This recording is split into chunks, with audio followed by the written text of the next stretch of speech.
we have started into a study on the book of Ruth.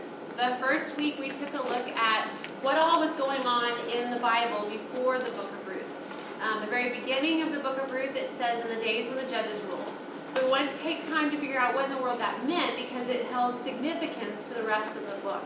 We looked at the dark ages that came right before the book of Ruth and the way that Ruth, Naomi, Boaz are completely contrast to that society. We'll see that as we look through the entire book. But we started our foundation there. And then last week, we looked at Ruth chapter 1, and we just dove deep into the sorrow and the pain that Naomi felt. And I left us right there in that tension of saying, how do I deal with the fact that all these circumstances make me feel like God is not for me? I thought through the whole week and kept thinking about the fact, because I was challenged personally, that I can't look at the circumstances around me to decide who God is or how He deals in my life. I have to look at revealed truth. This is the foundation. This is the thing that says how God views me and how He acts in my life, not the circumstances around my life. So I don't know if that was challenging to you, but it was to me, and it kind of lingered on the rest of the week. And He showed me different times and different things that would come up, and I'd be like, oh, that's exactly, yeah, that's right. Because that's looking at the circumstances instead of looking at God and His revealed truth.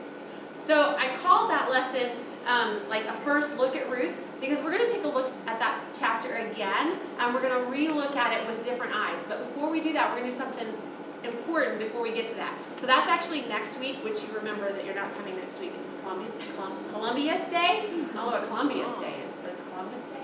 And so you're going to miss that one and then come the next one. So anyway, okay, so the next time we're together, we're going to look at Ruth chapter 1 again to see it through a different perspective and a different lens. But for tonight, okay, so this is foundational for the rest of the story, or the rest of the book. We have to grasp this God and who He truly is in order to understand the rest of the book and be able to view it correctly. So we're going to dive back in to the storyline of the Bible, and we're going to say, who is this God that we are following and that we've committed our lives to? So I have always been fascinated by Exodus 34:6. It's on the top of your note sheet, page 19. The fact that God describes Himself, that I say it's like His autobiography. He decides to say, this is who I am. He's talking to Moses, and He said, let me tell you who I am. I just think if God's going to tell us who He is or describe His character, that we better listen, because that's exactly who He is.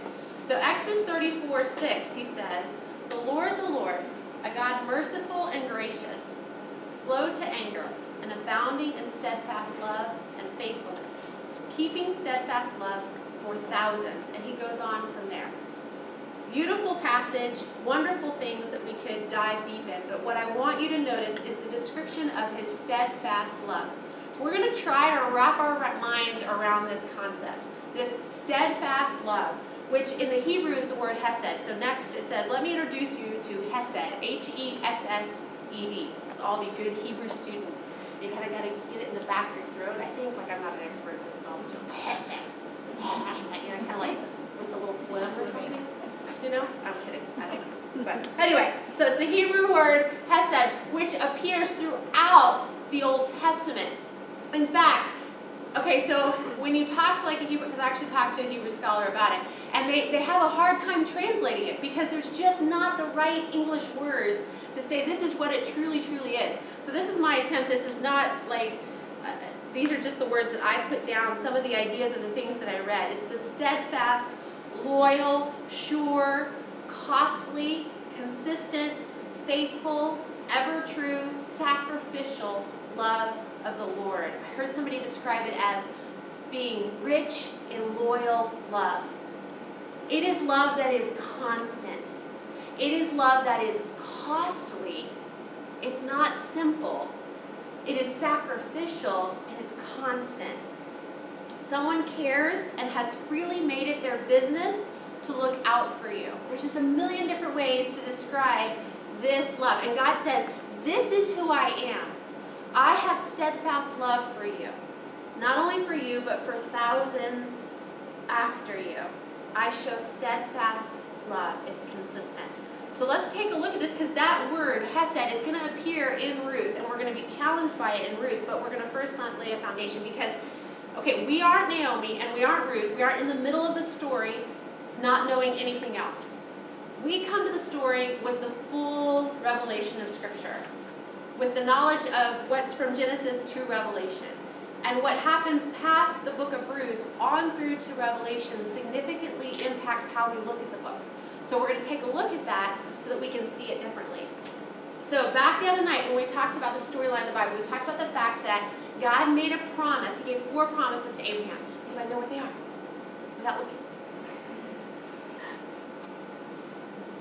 You know, because you've already said a million times. There's land. Yes, there's land. Nation. There's a promise of a blessing. And there's people. So, I just thought I'd try, because some of you have heard me say it. It's okay. Okay, so there's people, land, nation, and a blessing is what God communicates to Abraham.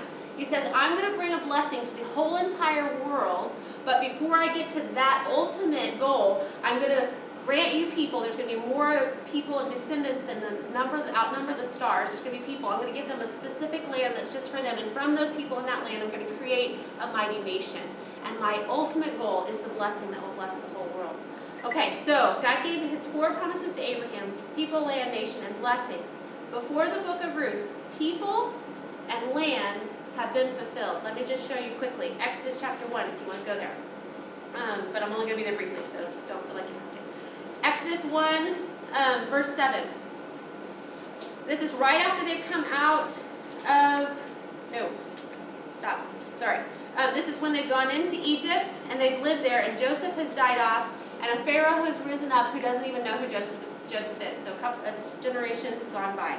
But the people of Israel were fruitful, increased greatly, and they multiplied and grew exceedingly strong, so that the land was filled with them. Look how many times they say the same thing, okay?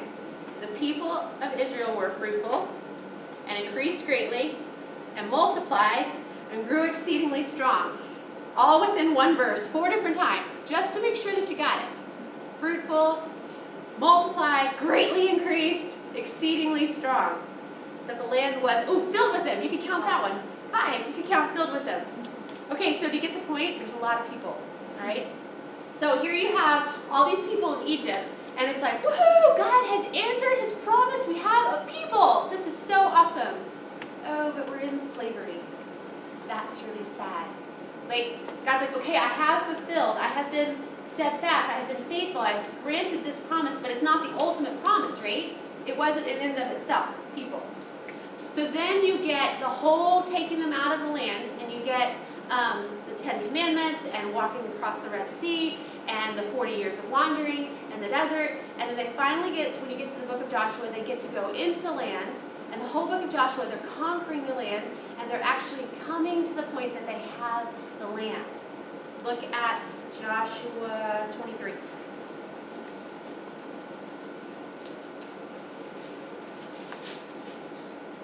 Joshua 23, verse 1. This is near the end of the book. A long time afterward, when the Lord had given rest to Israel from all their surrounding enemies, and Joshua was old and well advanced in years, Joshua summoned all Israel, its elders and heads, its judges and its officers, and said to them, I am now old and well advanced in years, and you have seen all that the Lord your God has done to all these nations for your sake. For it is the Lord your God who has fought for you. He says to them, now we have peace, and we have seen what God has done for us. There was a great and mighty people, and God worked for years to bring about land. And now there's land and there's peace. So as we come to Ruth, those 2 things are taken care of. But when we leave Ruth, there's 2 important promises that God is still working on.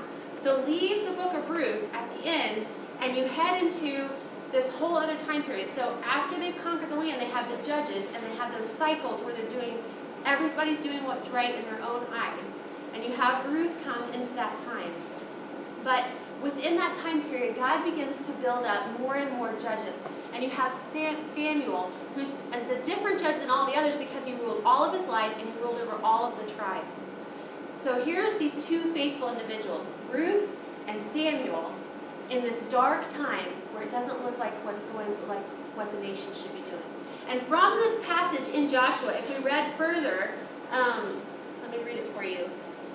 Verse 11, still in 23, be careful therefore to love the Lord your God, for if you turn back and cling to the remnants of those nations remaining among you, and make marriages with them, so that you associate with them, and they with you, know for certain that the Lord your God will no longer drive out these nations before you, but they shall be a snare and a trap for you, a whip on your sides and thorns in your eyes, until you perish from off of the good ground that the Lord God has given to you. Here's the warning. You have to cling to me, because if you cling to these other things, that is not my plan, and that is not the direction that you need to go. You have to stay true to me. So here's what the total awesome thing is. Back in Genesis, when God gave the promise, he then cut a covenant with Abraham. And he said, this is my promise to you, but it is not based on you. It is based on me. It's based on my faithfulness. It's based on my steadfast love. I don't know that steadfast love is used in that passage, but I know that it describes his heart. And he says, this is based on me and not on your faithfulness. Because we're going to watch and we're going to see that they do that very thing. They go cling to the nations. And the first thing that they're doing is like, we want a king like all the other nations because we want to be like them.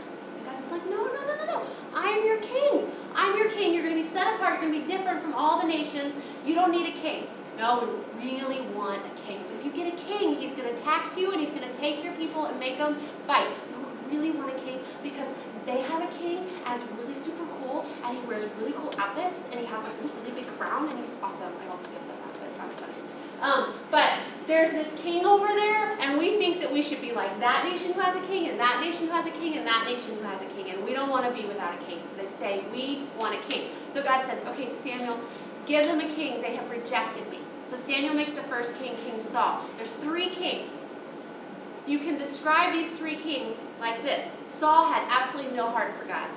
He looked great. He was handsome. He was tall. He looked like he was going to do the right thing. But as he goes about his kingdom, he makes choices and he says, oh, honor me in front of the people. I messed up, but I don't want to tell anybody that I messed up, so let's just act like that didn't happen and honor me in front of the people. And he just downfalls completely. He has no heart for God. And then God raises up David, this little guy who gets left out. His father doesn't even bring him in when they're like, oh, bring all the people, bring all your sons in front, right? And it's like, here's all my sons. Do you have any more? Oh, we got that one. That's like, oh, yeah, he doesn't really count. Like, how'd you like to be David? The one that didn't even count. I mean, it doesn't say that in Scripture. It didn't count, but it's pretty much there, right? Because he's like out with the sheep. No, bring that one. And God says, this man has a heart after me. You can't look on the outward appearance. Oh, wait, you can't look at the circumstances? Ouch. God looks at something different than the outward appearance or the outward circumstances. There it is again. It says, this is the guy that I want to make king. So David becomes king. Is David perfect? Nobody's answer. It's okay, you can answer. No! He's not perfect. So what's the difference between Saul, who has no heart for God and is like, messes up, and David, who has a whole heart for God and sins and messes up? Anybody know the difference between Saul and David? Ready? Saul, sweep it under the rug. Just act like it didn't happen, right? David openly confesses once he's confronted with it. David, you are the man. You have sinned greatly, and he is broken by it. Completely broken. So was he perfect? No. Did he deal with his sin correctly? Yes. Huge difference. Full heart for God. Okay, through David, he's a mighty warrior king. Okay? So he goes through and he conquers. He settles all these areas within that they didn't have settled yet. And he gets rid of all this situation. And David brings in peace near the end of his life. And it is through his time period, that shifting from David to his son Solomon. I always have to make sure I say it right. Samuel, Solomon. That you have the mighty kingdom. When Solomon comes into rule, there's peace in the land. And he builds the temple. He builds this mighty house for God, spends years on it. And Queen Sheba comes from some other nation to come see, because it's like, what you got going on over here? Here is this thing that God has brought together. He's brought people, he's brought land, and he's brought a mighty, mighty nation. And we can sit back and be like, oh, everything looks really great. This is it, right? I mean, like, this is what God wants. I mean, we've got a really great nation, and people are coming to see us, and we have peace all around. And God says, yes, those are good things. Your heart still has to be for me. You still have to seek me, because if you're not seeking me, all of this will be taken away. He's not going to take this away. He spent years planning this, right? I mean, like, he's not going to take that away, because this is the important stuff, right? He's like, no, that's not the important stuff. I want to bless the whole world. The ultimate problem is that you have a sin problem, and that you're separated from me. And no matter how many people, and no matter how great the land is, and how awesome your country is, your kingdom, that doesn't give you a right relationship with me. These things are not what I'm working towards. So you see through the rest of the Old Testament, you see this battle of the wills where they're doing their own thing. They're seeking after other gods, and they're like, and God is calling out to them through the prophets, and he says, turn back to me, turn back to me. And he's warning them after warning after warning. And you see these people going their own way, and it's really easy for you and I to read it and judge it and be like, oh, why couldn't they just do what they were supposed to do? But we don't live in those situations, and we don't even see our own scenario where we do that to God too, where we continually do the things that we're not supposed to be doing.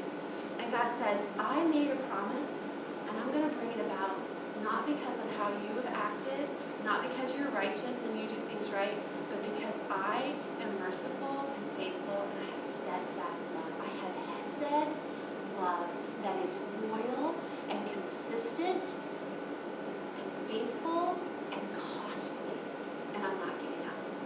You have the close of the Old Testament. So they're really quick. Nation falls apart, divides into two nations. One nation gets taken off, lots of details. Second nation gets taken off. There's no nation for quite a while. They're in captivity, and then God brings them back from captivity. They rebuild the land and situate themselves, and the Old Testament ends, and it's like they're these tiny little group of people, and they say, do you remember the days back when?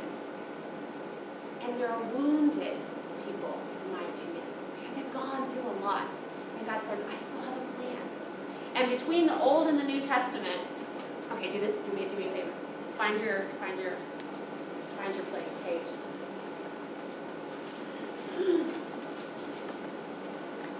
Your page between the Old and the New Testament.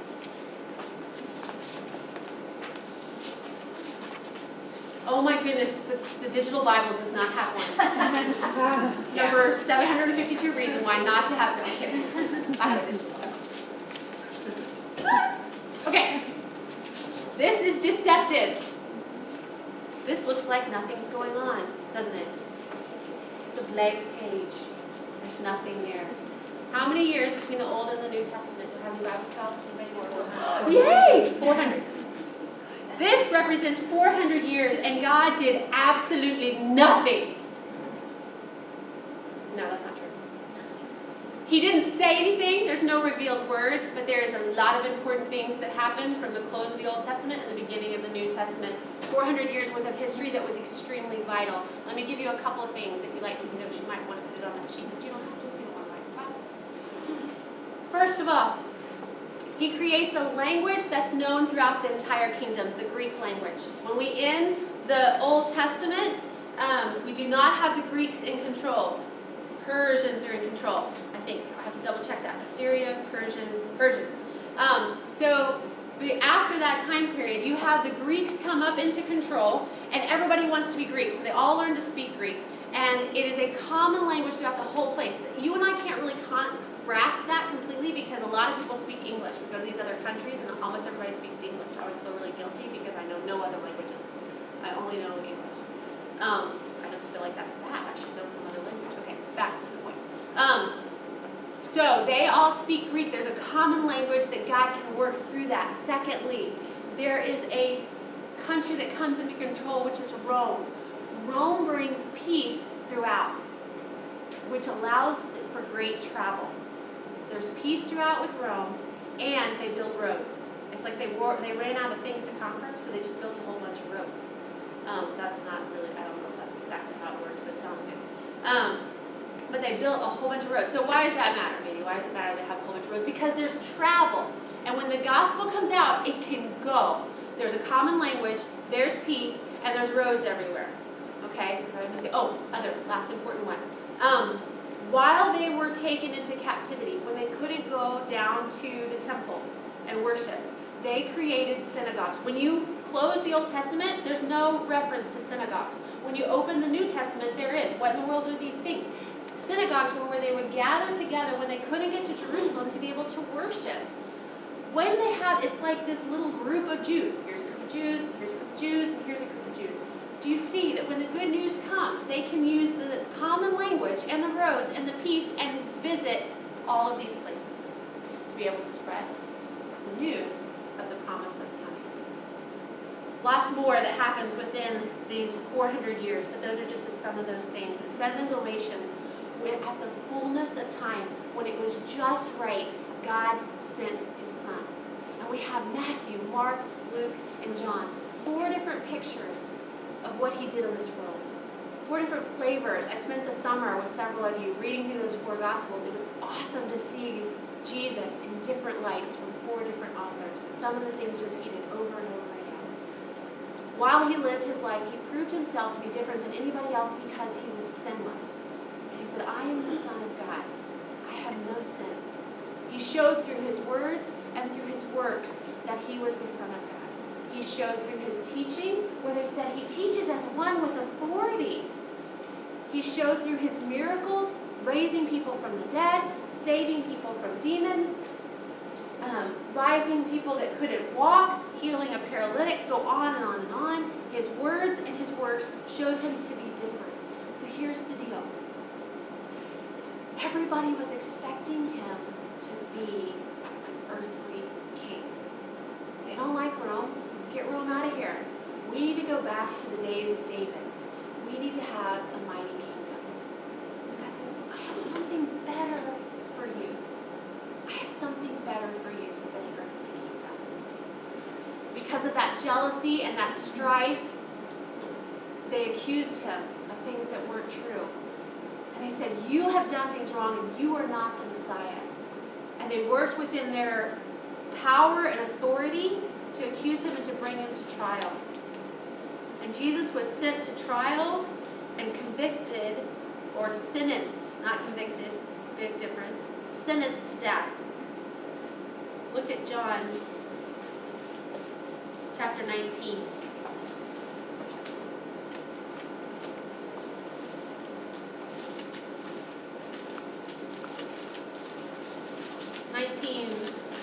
Middle of 16. Chapter 19, middle of verse 16. So they took Jesus, and he went out bearing his own cross to the place called the place of the skull, which is in Aramaic called Golgotha. There they crucified him, and with him 2 others, one on either side, Jesus between them. Said very simply there, but with great meaning. And there they crucified him. Just for a moment, imagine yourself there. What is God doing? He's been working all along. Promised Messiah is here. And then they're killing him. And you're confused and you don't get it. Look later in John. Verse 28. He's been on the cross. He's had some interaction with different people. Verse 28. After this, Jesus, knowing that all was now finished, said to fulfill Scripture, I thirst. We're going to go back. After this, Jesus, knowing that all was now finished, it's finished, what he had come to do. He said, I thirst. And a jar full of sour wine stood there, and they put a sponge full of sour wine on the hyssop branch and held it up to his mouth. And when Jesus had received the sour wine, he said, it is finished. And he bowed his head and gave up his spirit. What happened in that moment when Jesus died? When we look at Matthew, Mark, Luke, and John, we can see what happened to Jesus at the crucifixion and shortly after the resurrection, but we don't see what happens to you and I. And the significance of the cross, dare I say, isn't what happened to Jesus. I don't know if I can say that. But it's even more, or it is just as significant, if it's not more significant, what happens to you and I at that moment. And so tonight we want to see what in the world is happening in this moment that isn't included in the four Gospels. Turn to Colossians.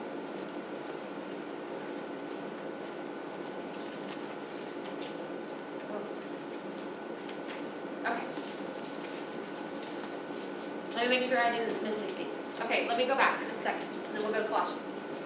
Despite the wavering hearts of his people, God is faithful to his promise and develops a great nation. Despite the rebellious hearts of his people, God is faithful to his promise and brings about a blessing for all. Now we're going to take a look at a passage, several verses in Colossians. Colossians, I'm going to read through all of them and then we're going to look back at them. Colossians 1, verses 13 and 14. He has delivered us from the domain of darkness and transferred us to the kingdom of his beloved Son, in whom we have redemption, the forgiveness of sins. Colossians 1, 19 and 22. For in him all the fullness of God was pleased to dwell, and through him to reconcile to himself all things, whether on earth or in heaven, making peace by the blood of the cross.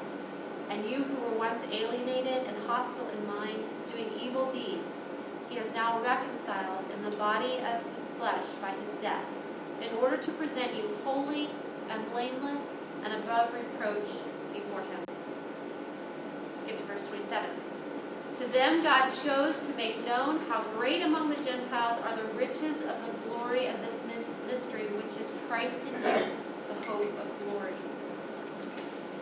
Flip over to chapter 2, verse 13. And you who were dead in your trespasses and the uncircumcision of your flesh, God made alive together with him, having forgiven us all our trespasses, by canceling the record of debt that stood against us with its legal demands. This he set aside, nailing it to the cross.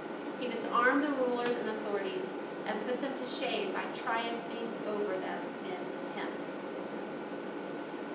There is a ton in these passages that describes what God did for us at the cross. On your note sheet, there's 3 different columns. There's condition before, there's God's acts, and there's our condition afterwards. All of these things are taken from those verses that I just read to you. And as I'm looking at this, you're going to be very frustrated with me because there's a whole bunch of things to write down. And I should have them up there or something. So I'm going to try. But let me tell you this way. I'm going to give them to you, and you can write as many as you can. And if you're really frustrated with me, they're all in the verses. And then I can give them to you later, or maybe I can put them on the website and make it better. Okay? Okay, so our condition before. So if you look at those verses and you just read through it, and you highlight our condition before, you come up with these descriptions. We were in the domain of darkness. We were alienated.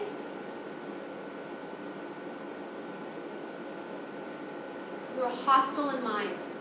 Domain of darkness, alienated, hostile in mind.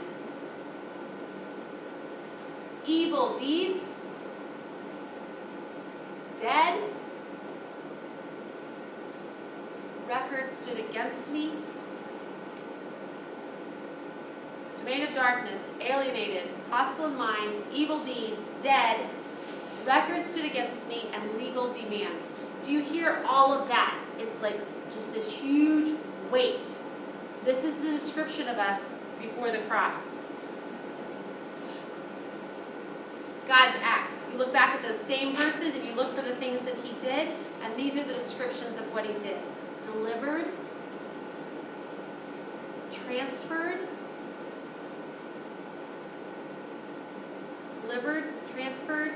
forgiven, reconciled. Delivered, transferred, forgiven, reconciled, peace presented. forgiven, reconciled, peace presented, alive, and canceled dead. Peace presented, alive, and canceled dead. Look at those descriptions. They're beautiful. From domain of darkness, delivered, condition after, kingdom of his beloved Son. Condition after, kingdom of his beloved Son. Redeemed. Forgiveness of sin. Reconciled. Redeemed, forgiveness of sin, reconciled, holy, blameless. It just goes on and on. Above reproach, reconciled, holy, blameless, above reproach, hope of glory. Alive, canceled the record of death. Blameless, above reproach, alive, canceling the record of death. He took us from the domain of darkness and transferred us into the kingdom of his beloved Son. Do you see his ultimate hesed, loyal, steadfast love? And it is not based on you, and it is not based on me. It is based on him and who his character is. Psalm 136:26 says, "Give thanks to the God of heaven, for his steadfast love endures forever." He said, "I want to give you a great people, a land that's for your own, a nation." All of these things are the channel with which I want to bring the ultimate blessing. And that ultimate blessing is for you and I to have a right relationship for all eternity. Because that matters way beyond all the circumstances of everything else that we deal with. Naomi and Ruth don't have a complete comprehension of this, but you and I do. And we're going to look back at the book of Ruth and we're going to say, how can I see this loyal, steadfast love of God in this book? And then what is God going to ask of me? Because here's the clincher. Are you ready for this? There's another Hebrew word that describes you and I. And I can't quite say it. I'm not positive, but it's like hasid. It's H-A. I'll get the exact spelling for you so that you know. But it describes you and I. And do you know what it means? It means one who has received or is known by steadfast love and one who offers it. That's the word that's translated over and over in Scripture, the saint. We are to be marked by this because we are to receive it and then we are to give it.